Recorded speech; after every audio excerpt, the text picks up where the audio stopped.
Donc nous avions vu dans une précédente vidéo comment réparer un bras de portail électrique de type ADX en changeant moteur et roulement. Donc vous regarderez ça sur la vidéo prise il y a quelques temps déjà et pour laquelle je vous avais dit que je ferai aussi une vidéo pour la partie électronique que nous allons voir maintenant. Voilà, donc du coup j'enlève la partie mécanique puisqu'on ne va pas la voir cette fois-ci. Vous verrez dans la vidéo, elle était branchée ici.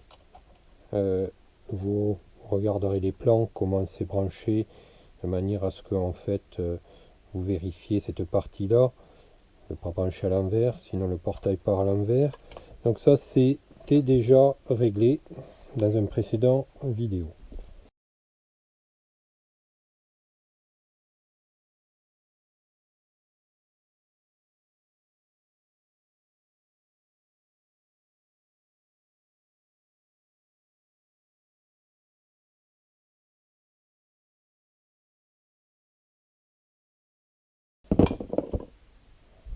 Alors,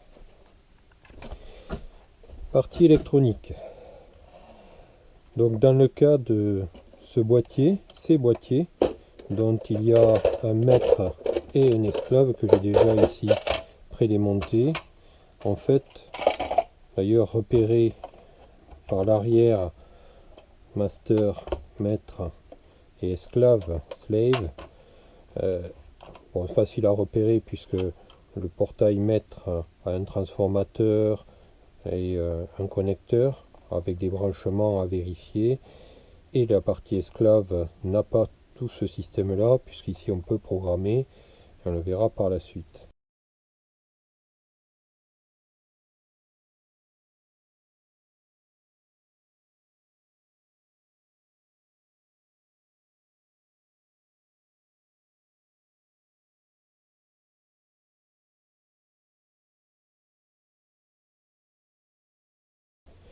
Donc du coup, si effectivement vous avez un problème côté électronique, donc il faudrait d'abord débrancher la batterie qui était ici. Alors souvent ça vient des batteries, puisque ces batteries ont tendance à consommer pas mal lors des ouvertures fermetures, et avec un nombre important au bout de 2-3 ans ces batteries sont HS, il faut les changer. Alors il y a des systèmes de ce type là qui sont avec des transformateurs, c'est faisable, c'est-à-dire à la place de la batterie, mais vous pouvez très bien mettre un transformateur ici sur ces deux connecteurs. Ne se trompons pas, deux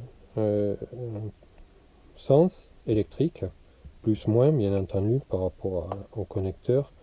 Déjà avoir une puissance suffisante, aux alentours de 5 ampères en pointe. Alors celle-là elle est à 1,2 ampères heure.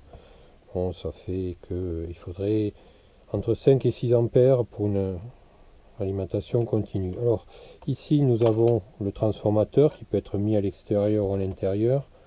On le voit ici sur les schémas que je vous montrerai aussi.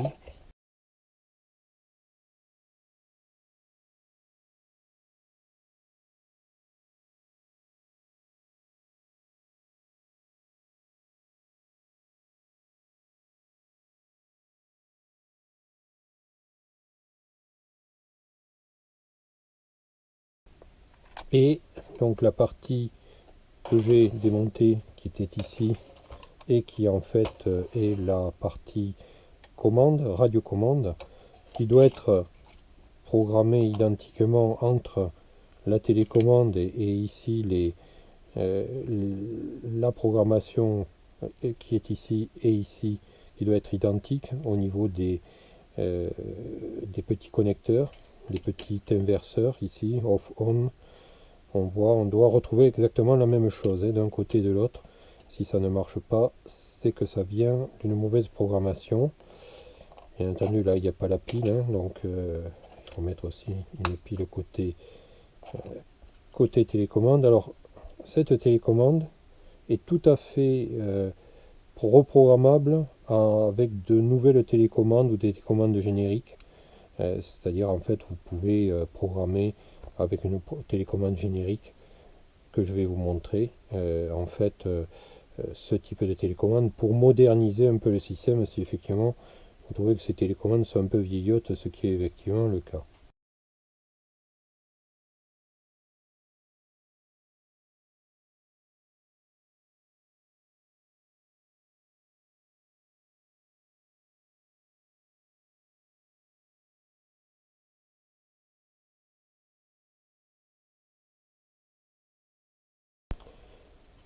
Alors nous avons ici une télécommande générique, hein.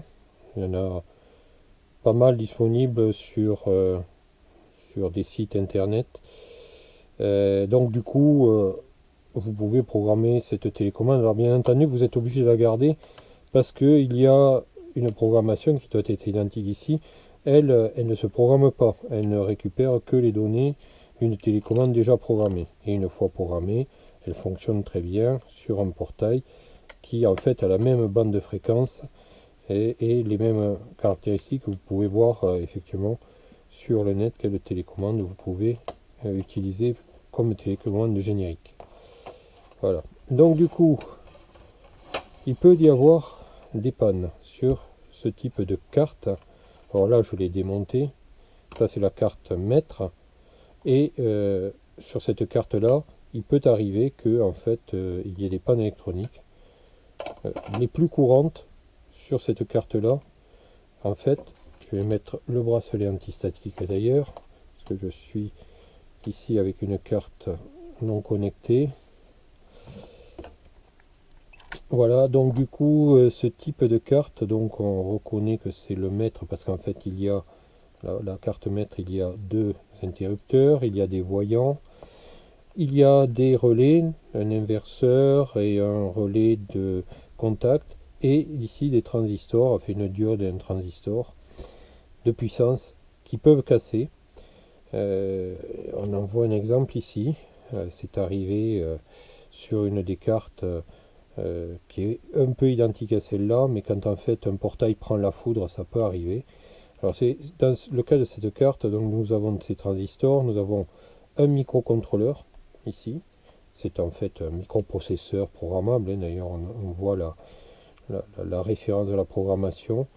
Il faut que ce soit identique entre le maître et l'esclave, hein. Si vous achetez un boîtier réparé, méfiez-vous de vérifier que c'est la même référence de logiciel. Alors je crois que là c'est marqué ici, effectivement c'est version 1.4, donc vous retrouvez 1.4 ici. Donc vous avez quelques éléments, donc ce microcontrôleur qui est quand même assez complexe, donc du coup des petits composants de contrôle, on y trouve un composant qui permet de mesurer le courant. On voit une résistance ici, ça c'est dans le cas où le portail touche un obstacle, un courant est détecté. S'il y a effectivement un obstacle, le microprocesseur est informé et bloque l'ouverture ou la fermeture du portail. C'est une sécurité, ça se programme aussi, on le verra par la suite. Il y a aussi un composant qui est ici, qui ne tombe jamais en panne, qui en fait est un registre à décalage qui permet d'allumer les voyants qui vont bien pour savoir où on en est de la programmation. Puis après tout le reste c'est des entrées-sorties avec un connecteur ici que l'on doit absolument vérifier au niveau de la programmation et du branchement, surtout sur la partie cellule ou sans cellule. Donc il faut bien reboucler ces entrées là. Je vous montrerai aussi sur un dessin. Voilà, et bon, et comme je l'ai montré tout à l'heure, il y a cette partie qui se branche là, qui est le récepteur dans le cas de la partie maître. Alors bon, ça arrive que des relais, alors j'en ai un qui n'est pas le même, mais qui est en panne par exemple, hein, qui en fait tombe en panne, il peut être mis en place à la place de celui-ci. D'ailleurs on le voit, il y a diverses possibilités d'empattement, enfin de branchement, ça peut être celui-ci à la place. Ça arrive que ici un relais au bout de quelques années, ne joue plus son rôle. Ça arrive. Voilà. Et aussi, des CAPA, on le voit, des CAPA d'alimentation, ça perturbe fortement le fonctionnement de la carte. Si une CAPA, capacité, ici on a une 10 micro 400 volts, mais c'est pas la vraie valeur, c'est un exemple, hein. On voit elle est gonflée, elle est bombée, elle n'a plus la valeur. Ça se voit sur ce type de CAPA, bon celle-là est en parfait état. Il y a une croix dessus et si elle est gonflée, déjà vous pouvez dire, bon, c'est qu'elle est plus de la bonne valeur. Après, si vous avez des appareils de ce type-là qui permettent de mesurer les résistances, les capas, les selfs, vous pouvez effectivement vérifier. Par exemple, celle-là qui doit faire 10 micros, si je me mets sur 10 micros, et bien effectivement, elle est, et je pense qu'elle ne donne plus la bonne valeur, d'ailleurs plus de valeur du tout. Oui, 0,15, enfin 150 picots ou micro ou nanofarad plutôt. Voilà, donc du coup, elle est en panne. Voilà. Alors, bon, ça c'est pour les électroniciens, mais je ne ferai pas un cours d'électronique aux électroniciens qui connaissent déjà ce qu'ils auront à faire. Ça c'est pour la plupart des gens qui ne connaissent pas. Déjà, si effectivement vous avez un problème sur ces cartes, alors ça c'est la carte mère, la carte master, maître, et il y a la carte aussi esclave qui est légèrement différente, on va la voir, la carte esclave. D'ailleurs là on voit mieux la version logicielle, hein, on voit que c'est bien version 1.4. Là l'étiquette elle a dû disparaître, je sais pas. Ces cartes là sont neuves, mais bon. Donc la carte esclave est légèrement différente puisque en fait il n'y a pas les LED, il n'y a pas les boutons, on voit là effectivement puisqu'elle est esclave. Et il y a quelques éléments légèrement différents, en l'occurrence le récepteur aussi. Voilà, donc ça c'est la partie électronique. Bon, à vérifier ici tout ce qui est composant. Alors si vous avez une loupe, vous pouvez regarder où on va le mettre. Mais les gros éléments, les éléments principaux qui ont tendance à, au bout du temps, au fil du temps, à se dégrader ou à tomber en panne, c'est relais, transistors, que je vous ai montré là tout à l'heure, hein. Quand ils sont cassés, alors ça c'est facile à voir pour les non-initiés, hein. Si c'est un court-circuit, et bien en fait, déjà le portail n'est plus régulé, c'est-à-dire en fait le bras va partir en butée très rapidement ou revenir très rapidement. Donc ça c'est un signe de problème sur les transistors. Les sens qui ne vont pas du tout en dehors d'inverser le sens ici du bras, ça peut être les relais qui sont en fait en panne ou qui ne fonctionnent plus. Voilà, donc à vous de voir. C'est relativement simple comme carte. Elles sont toutes à peu près sur tous les portails un peu identiques en termes de fonctionnement avec de la commande, des relais, des entrées-sorties, un microprocesseur et entre elles, elles doivent se communiquer. Voilà.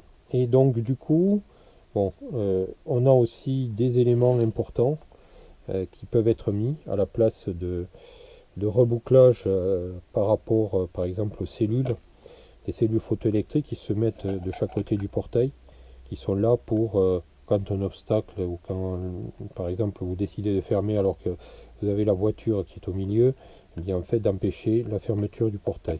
Alors c'est ce genre d'éléments qui tombent en panne, qui fait que ça ne marche pas. On peut faire abstraction des cellules. Les cellules, c'est pas une nécessité, étant donné que ce genre de portail a une sécurité en courant par rapport à un obstacle. Vous pouvez aussi mettre des éléments de ce type-là qui permettent d'éviter d'utiliser la télécommande si vous voulez ouvrir ou fermer, si vous avez une clé, et de le brancher correctement. Je vous montrerai le branchement dans un schéma. Euh, donc du coup, de ne pas utiliser la télécommande, d'utiliser ce type de commande avec, ou les deux en parallèle, hein. Ça c'est possible aussi.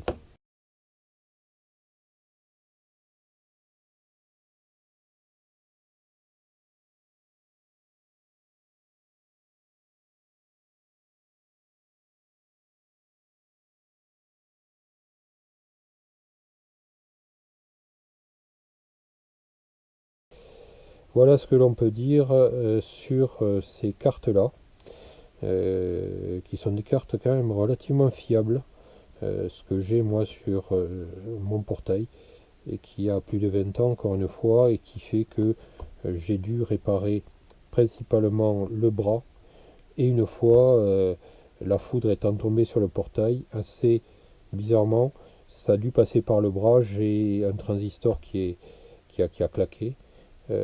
C'est extrêmement rare, voilà, ça m'est arrivé, mais bon, c'est au bout de 20 ans, donc j'ai changé ce transistor. Alors ça, ce sont des cartes que j'ai récupérées, euh, c'est pas ce que j'ai aujourd'hui sur mon portail, celles-là sont neuves, celles que j'ai sur le portail sont plus anciennes, mais sont totalement identiques. Voilà. Donc je vous présenterai tout ça dans la vidéo. Alors ce qui est intéressant aussi, enfin dans les schémas que je vais montrer, ce qui est important aussi, c'est que il y a des moyens de vérifier que tout est bien branché avec une vérification d'anomalie.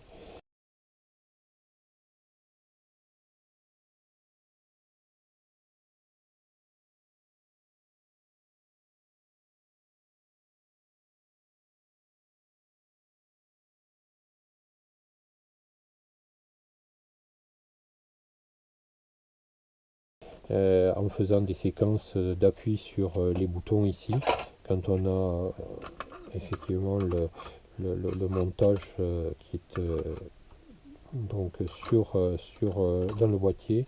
Donc quand on appuie ici, on a des voyants qui s'allument. Il y a effectivement une séquence qui permet de voir si on est correctement programmé, s'il n'y a pas d'erreur.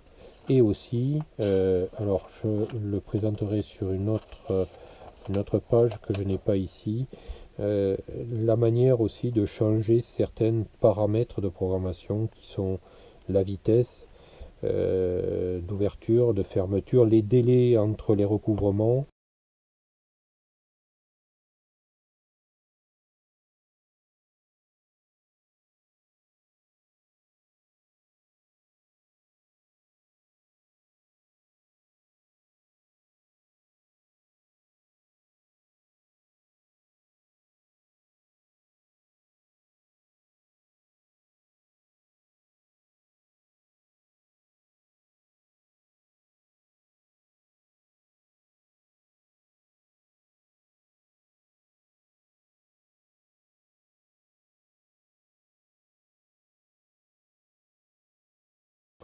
La possibilité de rendre pour les portails qui sont à recouvrement le portail qui va s'ouvrir en premier, le ventail qui va s'ouvrir en premier, euh, pour éviter qu'effectivement on ait un effort d'un ventail sur l'autre.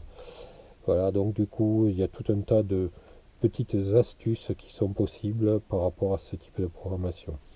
Mais bon, la vidéo était là principalement pour vous montrer une carte électronique qui est relativement simple. Elles sont toutes pratiquement identiques, hein. Certaines fois, il n'y a qu'une carte et ce sont des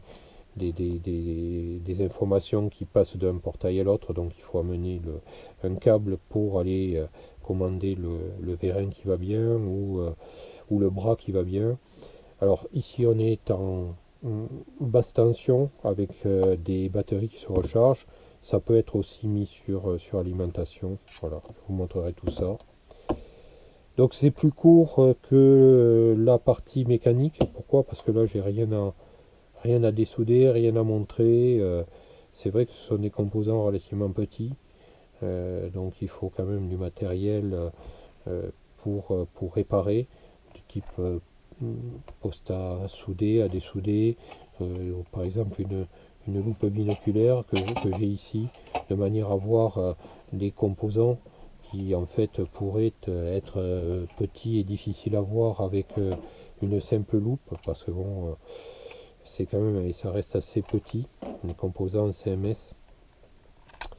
Voilà, donc tout ce que je pouvais vous dire sur cette partie électronique, bien plus courte que la partie mécanique que j'ai faite déjà et que vous pouvez aller voir si vous voulez réparer euh, le bras si c'était un problème qui venait du bras.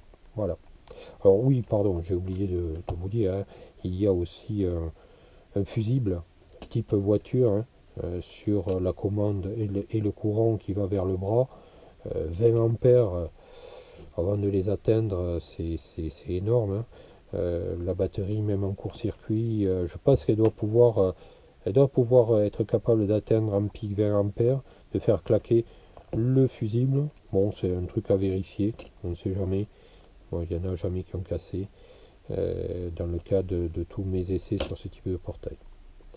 Voilà, merci et à bientôt sur un autre sujet peut-être. Au revoir.